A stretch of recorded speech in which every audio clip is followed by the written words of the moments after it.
Alright, so here we go. Om Sri Krishnaya Namaha, Shri Bhagavan Uvacha. So remember, the slokas that we've covered so far are 11 through 17. These are the responses of Sri Krishna to all of Arjun's statements in chapter 1 and up to chapter and up to the 10th verse in chapter 2 about why he doesn't want to fight the war, why he's lost courage, and he says, I cannot do this, basically. So then the whole teaching, the whole Brahma Vidya, the entire teaching is shown here. And remember that the Arjuna is basically without energy at that point. He's just gotten weak. He's gotten overwhelmed by attachments and emotions and all kinds of things. So the first chapter is called Arjun Vishada Yoga. Vishad means your despondency, completely despondent a person. So that is allegorical in life, that people enter into these states of mind, states of life. Things happen, problems happen, difficulties occur in this sansar. And they're totally lost. Yes. Even if they are very, very focused or whatever.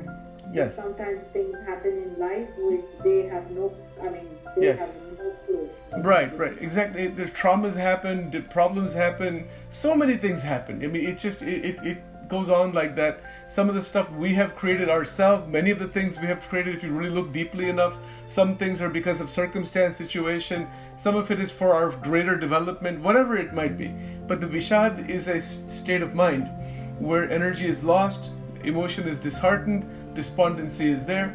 And so the entire Gita, in one sense, is about bringing about this freshness and fresh vision that frees one completely. So that's another way to kind of put it, right? Of course, it has so much within it. So now, as we're moving ahead, the verse 18, we will go through it step by step. And again, this... I have a question for you. Yeah. So people are kind of, in general, people have knowledge about what Gita is all about, right? Yes, to some extent. What Gita is talking about, I'm not saying in detail, but at least have a basic knowledge. Yes. Right?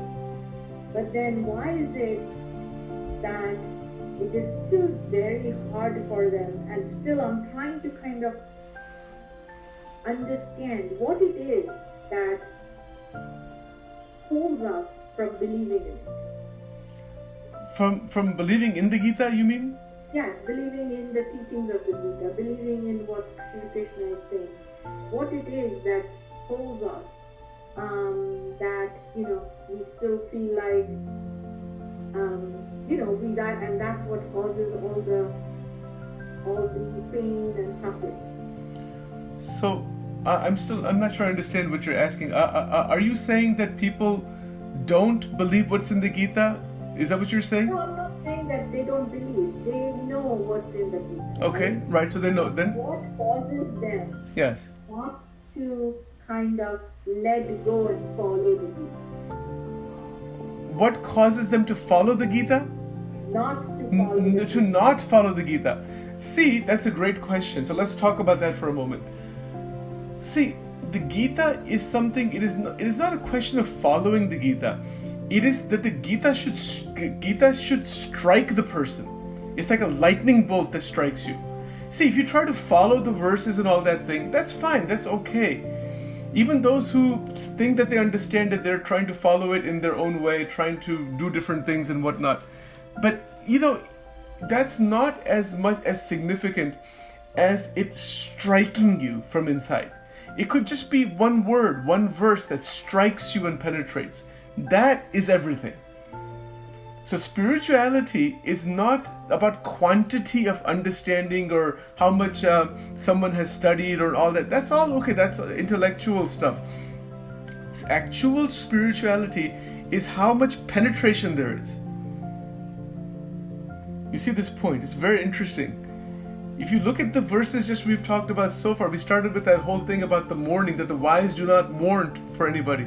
If that really strikes somebody, that my God, there's a wisdom there that I can be free from all of the mental entanglements of birth and death, and wow. And then it strikes the person, and then they begin their dynamic growth ahead. That is what spirituality is. Spirituality is not how many verses somebody has memorized, or how many, or how much they're trying to follow, or how much they're not trying to follow, or how much agreement, disagreement. Those things are just very, very much at the superficial stage. So the answer to your question, from my point of view at least, the reason people don't follow the Gita is because they're not struck by it.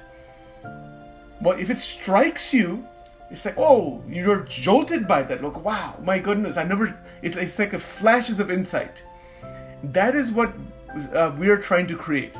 You and I are doing this together, but eventually maybe we can, have a Gita class and all that, and have a small group of people who are deeply interested in this. The dialogue and all that is okay, that's more general, but we just specifically who are really interested in creating that strike, like, wait a minute, is this really true? Like, there's really an Atma, there's really a consciousness, and that it changes bodies as we change clothes? Whoa, let's get into that. And then through the exploration, if that really is perceived meditatively, that look, all these people are coming and going, and we also have come and gone, then who belongs to who, and who are we really? And all of that the spiritual journey begins through that striking.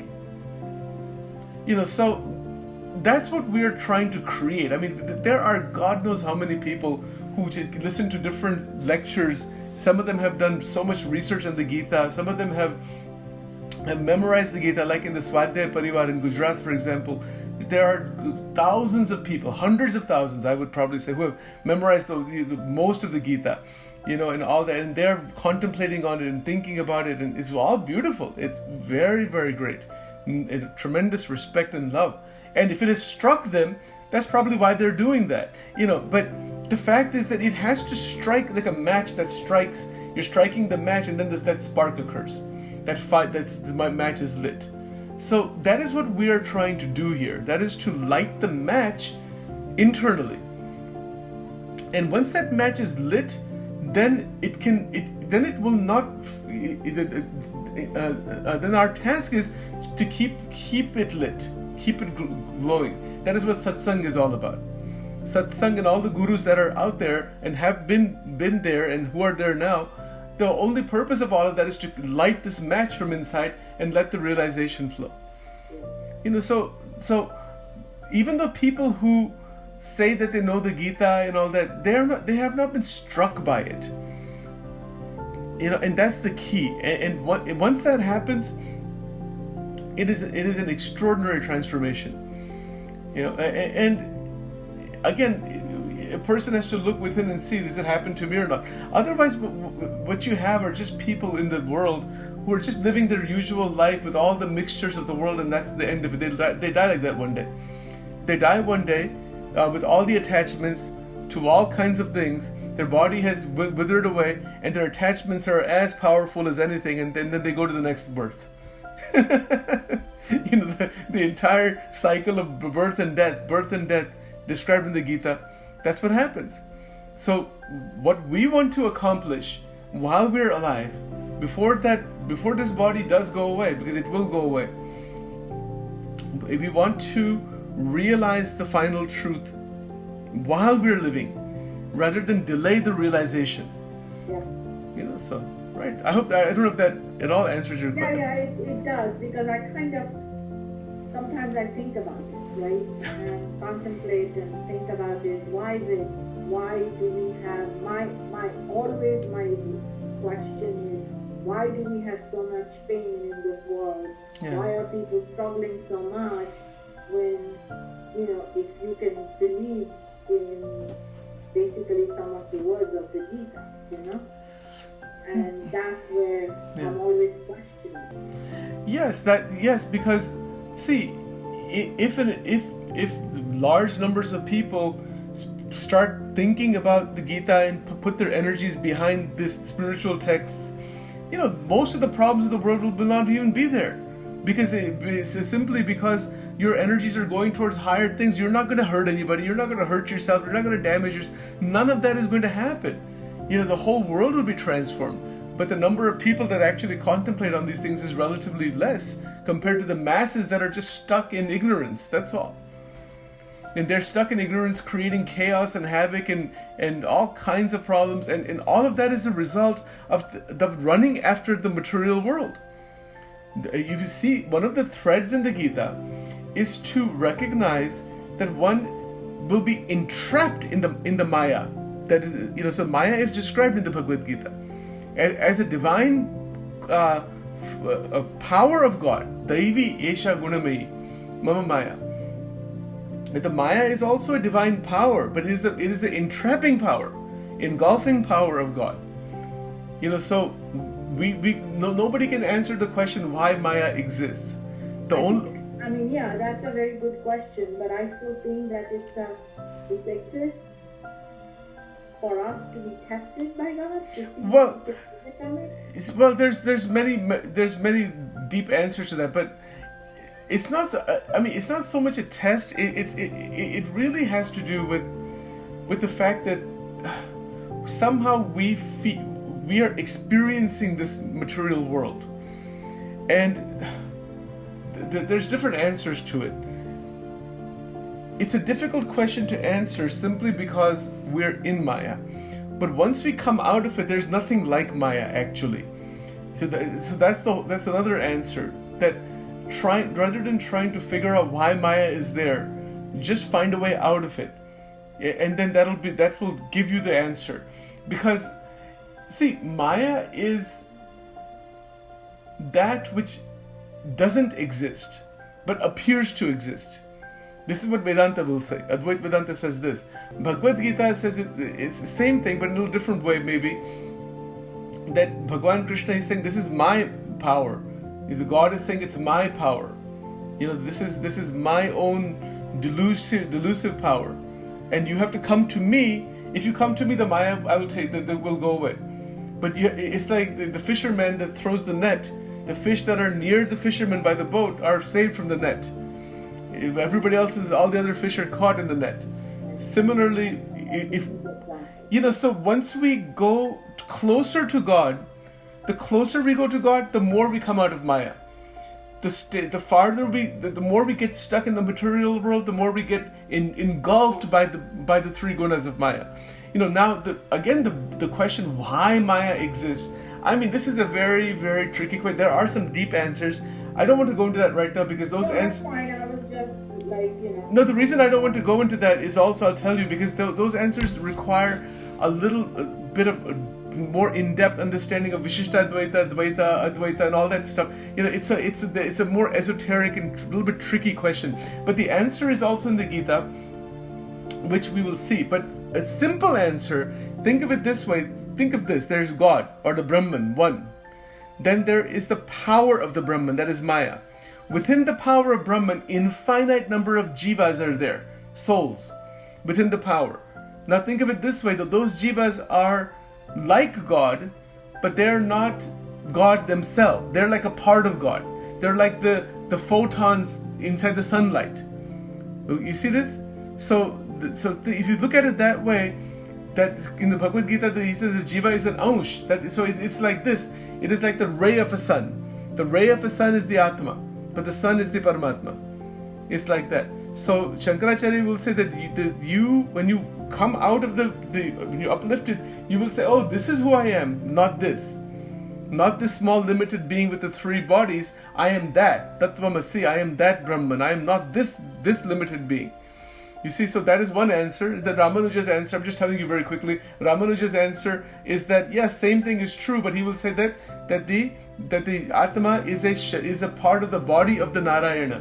Bhagavan Narayan is there, Parabrahma is there, and that from the body emits all of the light, all of the divine light, and that there's also power within that. And that's where you have the Jivatma. So who we are within that power of God. We just need to turn our attention to where we came from, and we realize that we are part of that supreme being. So the Bhagavad Gita shows all of these positions. There's a lot. This is higher level metaphysics, and the acharyas have presented this in different ways. We'll get to all that later on sometime. But that's a more straightforward answer. The more practical answer, very practical answer, very easy answer, is to understand that when you are concentrating on God, meditating on God, when you're trying to achieve, trying to connect with the divine, everything that obstructs you in that connection is Maya. That's a very practical definition of Maya. Very simple, practical. Very practical. I mean, if I decide I want to do 5 minutes of meditation with a mantra, Namah Shivaya mantra, and other thoughts come apart from that, that is Maya. So when you're trying to connect with God, and everything that pulls you away from that, that is distracting you, that is Maya. So that's another way to think of it. Yes, exactly. And that's more of a yogic way of answering that question from the Yoga Sutra point of view. So because the Yoga is Chitta Vritti Nirodha, so there's 200 Yoga Sutras. Patanjali Rishi has written the Yoga Sutras, and those sutras are also talking about how to bring the mind to a total stable and focused state and stuff like that. So that's what that is also, right? Okay, let's do a screen share here. Okay, this is very interesting. Now this is verse 18, chapter 2. So let's go into this. Antavanta ime deha nityasyukta sharirinaha avinashi. Hold on one second. Anashino prameyasya tasmad yuddhasva bharata. So the first part here is that antavanta ime deha, that these bodies are coming and going, that these bodies are having an end. They're impermanent. That's what that first word means. Antavanta. Antavanta means that they have an end. We know very well this body is going to end. We know that. We can see that, right? So, ime means that these bodies, all these bodies we see, they are all going to have an end. Every body. That first line there, if you contemplate on that, meditate on that, then one becomes free right away. Once the burden is left, everything is going to perish. Like the Buddha saw everything perish. He saw old age and death and all that kind of thing. That's what that first part is. Now the next part, Nitya yuktaha sharirinaha. That means that which is the embodied Shariri. Shariri means the one who is the soul. There's a Shariri. Shariri is the one who is within the body. The one who is the consciousness, the Atman within the body. So Nityastokta. But what does that mean? Nityasya yuktas.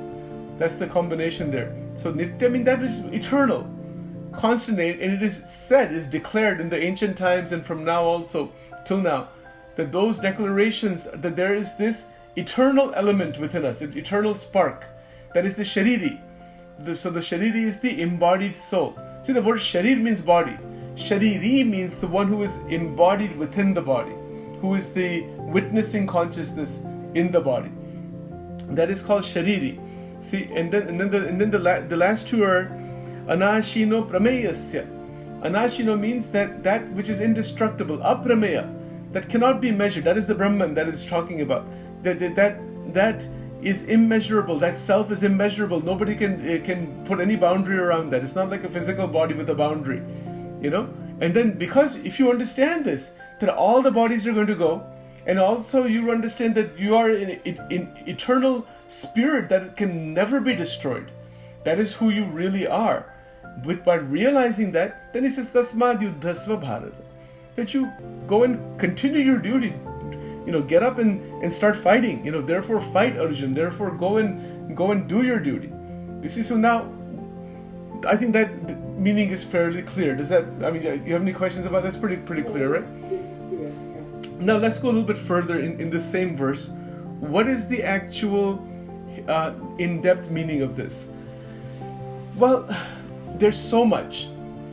The fact that we observe, it's a matter of observation. The first line here is a call for observation that this entire body, one second here, let's do it this way. That this entire body, this part here, Antavanta ime deha. If we observe silently and carefully all the life forms that are there, animals, plants, human beings, everybody has a body and is going to end. That's a massive meditation. Again, the word meditation is not used in this verse, but it is implied to perceive this truth. That's what Krishna is asking Arjun to do. Arjun meaning we are Arjun. It's not about Arjun, that person. It's about all of humanity that Ved Vyas is giving this to. I mean, Krishna did not sit down and write the Gita, and Arjun did not transcribe it or anything like that. This is all written by the Rishi Ved Vyas, and he's written it for the whole of humanity, putting Arjun and Krishna as characters for the purpose of teaching, giving this teaching. Maybe that Gita actually did happen, like factually at that time. Maybe there's controversy about that too. It doesn't matter. The teaching is what is important, and that teaching is for every single person. This first point here has tremendous meditative truth. Antavanta ime deha. If one observes one's own body, if we really recognize the fact that this body is going to end, wow, that is an absolutely profound awakening. It is a massive awakening. It's like, wait a minute, hold on a second. That this body is going to go away? I'm not going to remain. It's going to turn to dust, and all my relatives and friends and family and all my money and my property and position, everything is going to go? Oh my Lord. Wow. That is unbelievable. And I'll tell you, that thought can be frightful. It's not an ordinary, it requires courage to even think about that. It's a frightening thought, actually. It can be very frightening. But then to remove the fear about death, the fact that it's going to end, to remove the fear about death, the exact next verse is, the next part of that verse is right there. Nityas yoktaha sharirinaha. That recognize that you are the shariri, you are the spirit, you are the Atma. You are Sachidananda, you are the Brahma.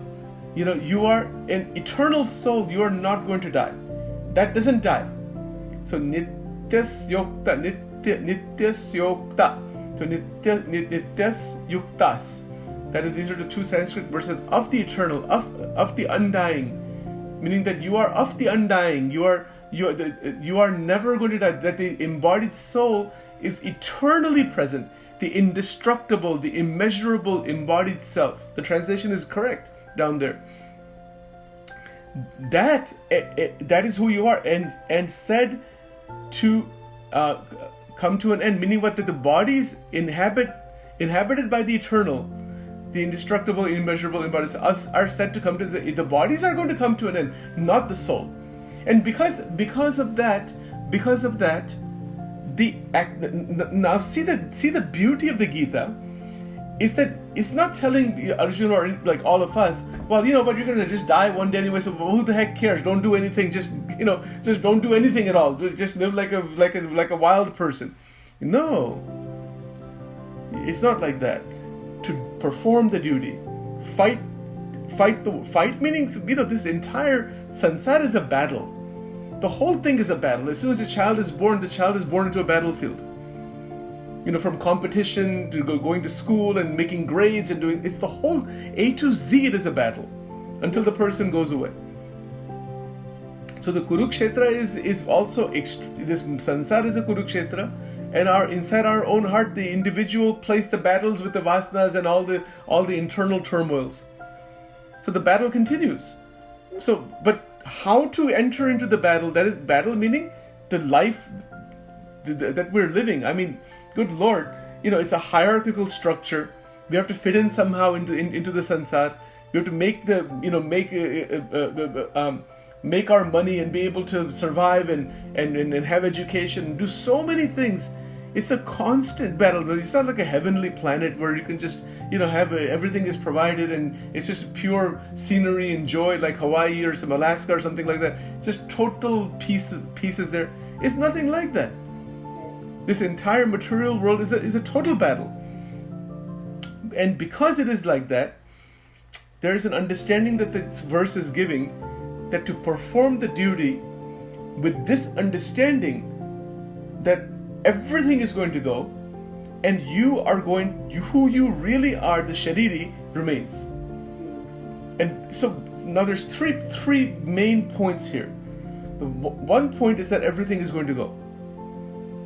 So everything is going to go. It will be perishable. It's not going to remain. That's a great realization. Oh, okay. Well, from that realization, you become unentangled and free. Now, the second realization is that I am the Atma. I am the soul. I am something divine. I'm not stuck in all of this thing. So that's the second realization. The third realization is the performance of the duty. That the performance of the activity that needs to be done, given one's situation in life, stage in life, scenario in life, one's circumstances in life that have come about through the chain reaction. They have come about right now in this present in a certain way. What is my duty? What is to be done? So these are the three big realizations in this verse, and to actually realize that, to actually live that is the key.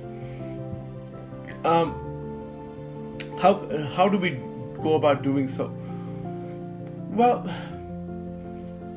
we can go about doing so with a great deal of joy by simply realizing the transitoriness.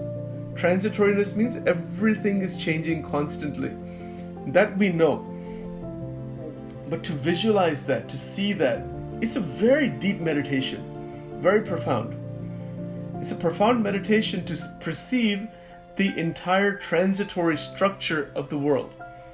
And as one begins to perceive that, there is a freedom that is naturally present. Then the mind begins to turn, the mind begins to use its power towards higher contemplation.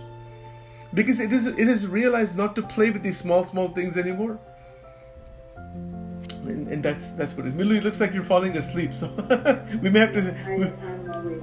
Actually, my eyes are very tired today because you're doing all the work, right? So do you have any comments about any of this? Anything you want to say at all? No, I understand exactly what you're saying. Right, and you understand the verse. So that's verse number 18. Bhagavad Gita. Do you want to go to the next verse? Should we continue? Okay, let's keep going ahead then. All right. Let's see. Can you? Okay, hold on one second. I think I have to do this. That's not it. One moment. Where did that go? Okay, so this is verse 19. So now this is very interesting. Also, and again, this is saying the same point, that the self is not slain. It cannot be cut. It cannot be hurt in any which way. Say, ya enam vetti hantaram, yaschainam manyate hatam, ubhoto no vijanito, nayam hantina hanyate. That is the verse. So what does it mean here? It means very clearly that he who imagines that this embodied self is the slayer, and he who imagines that this embodied self the slain, neither of them understands. The embodied self does not slay nor is slain. The Atma actually doesn't do anything. It doesn't kill anybody. It cannot be killed. But who thinks this way? That somebody's dead, somebody's gone forever. Nobody's gone forever. This is the thing. Body goes. That's all. That's the only point that is and here. And that's the most difficult part for people to realize, that thought process is when the body goes, that means the person goes. Obviously, that person is physically not there, but their soul is still there. So on that point, see, whatever the consciousness actually is, the soul, that is a life force that is present within us, that is present as us. To actually realize that, in this verse, the Krishna is saying, recognize that nobody actually dies. Even though there is the death, there's the death of the body and all, there really isn't any death of the soul. This is the point. And because there's no death of the soul, then one doesn't slay anybody. Nobody can slay anybody, because it's a war that he's talking about. That there's going to be killing, in any war. There's going to be all kinds of, fight and war and injury and all that thing. But so there's an understanding that he's giving Arjuna. It's a very difficult thing to realize if you're actually in a war situation. that my goodness, that there's going to be people killed, thousands of them, tens of thousands maybe. But Krishna is saying you have to do your duty. Nobody actually ever dies. So he's establishing the eternity of the soul. That there actually is a soul that is eternal. Now, let's say somebody says, how do we know that that's the case? Yeah.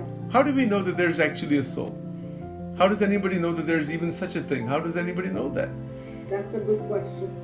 This could just be something made up, some idea, some thought. Who the heck knows if there's a soul or not? Right? So the answer to that is that the soul, meaning the Atma, is a discovery. It is a discovery through meditation, contemplation, reflection, and getting the mind totally cleaned up. If the mind is in a state of complete resonance, no distractions, no disturbances, tremendous clarity, tremendous energy conservation, then that atomic reality opens up. So the way I have tried to describe this, the 5 points: thoughts, emotions, memory, desire, energy. You've seen those diagrams before. That energy here is the connector with the Atma. It has everything to do with energy. That once energy is not wasted in any direction, energy is transmuted, conserved, sublimated further and further. Then all that power goes back to its source, that is the Atma. And then when it goes back there, our psychological consciousness merges into that Atmic consciousness. And then there's a realization from inside. Oh, I am this effulgent being. It is a divine light. It is a divine, very pure self. Satchidat is truth, consciousness. All of that is the bliss. It's all there. The experiences of the senses, whether it is sexuality or earning a lot of money, or whether it's eating good food or going traveling or buying brand new cars or big homes, or all of that stuff that is there is only a reflected experience. It's not the actual experience. It's not the actual Atma. It's because of the Atma that is the form of God. It's because of that all of this actually is possible. So there's the 9 chakras are there, and then from the 9 chakras, the subtle body, causal body, physical body, then the Atma has experiences through that whole system of the chakras and the mind and brain and everything. But so how do we know that Atma is there? Atma is a discovery made by the rishis. They discovered that, oh, this is who I am. I am not all this stuff. I am this. I am different from all the agitations of the mind. That's not who I am. But the problem, of course, is that we are caught totally in the agitations of the mind, particularly when people are born and people are dying and all that stuff that happens. But even when a loved one passes away, it's very painful, and it's like it really strikes the individual. And then for some time, everybody seems to have that sense of detachment, and all of a sudden, all these virtues seem to pop up, and all that kind of stuff happens for a while until the will is read of the person, and then now everybody's all of a sudden interested in money and property, and all that stuff goes on. So when you see that body goes away, you realize that what is in this world actually, So the world is there, and there is enjoyment in the world to some extent. All that is there. There are different levels of enjoyment also, but at the same time, there is a very clear vision that all of those experiences are time limited, they are temporary, they have usually some pain embedded within them, or some discomfort within them if you go too far in them. And they cannot open the door into the infinite happiness. They are just limitedly there, that's all. Yep. So, now, and that's a realization. That doesn't mean you're throwing all this worldly experience away, but you realize that even if you expand the experience, it still has a certain ceiling. Let's say, for example, someone makes $1 million, and they make 2 million, 3 million, 5 million. But after a certain point, their day-to-day experience doesn't change very much. Even if someone has 10 million versus 20 million, how does that change their life actually? unless they do something with it for the benefit of the world, or they buy something like extravagant, and even that experience is short-lived. So that is all realized by an awakened being, that all of this kind of pursuit is really just a delusory pursuit. This is not the way to find the Atma. Yep. To discover who you are. This is not. This way is going to enwrap the individual further and further inside the material world, and that will lead to reincarnation. It leads to tremendous amounts of reincarnations.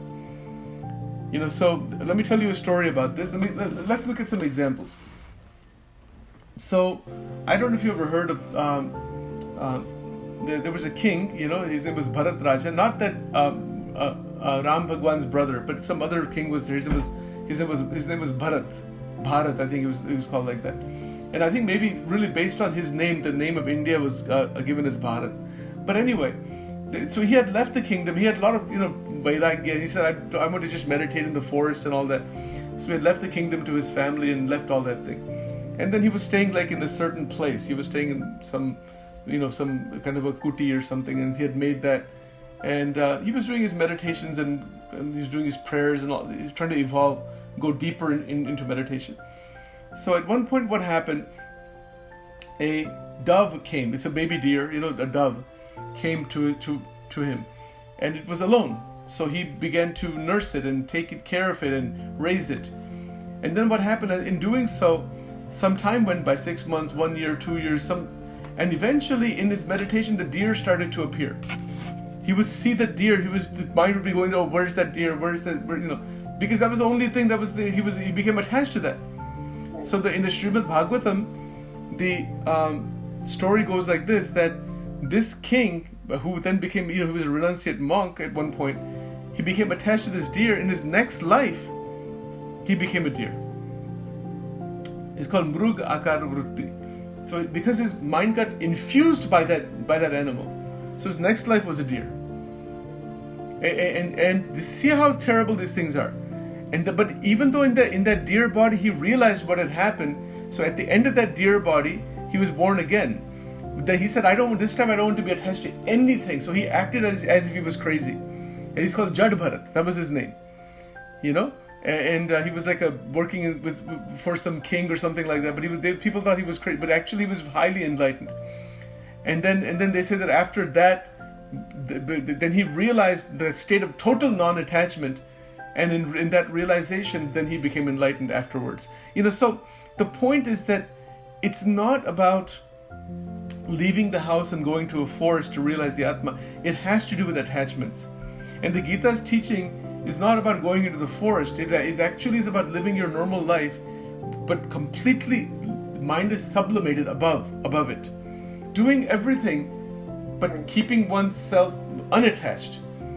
Otherwise, even if you leave everything, still you can get attached to one thing and you're gone. Right. So that's an example like that. There are many such stories are there. The fact that in the Mahabharata war, when the fighting actually began, I mean, it was a most horrendous thing. There's so much war and so much damage and all this kind of stuff had to happen. But it goes to show that sometimes there are these strong hateful situations, righteousness versus unrighteousness, and these vrittis. Destruction needs to happen to kind of emerge. Yes. Sometimes it is just, there's no choice. And that's what I feel is happening now in the world. There's so much stuff going on in the world, with coronavirus and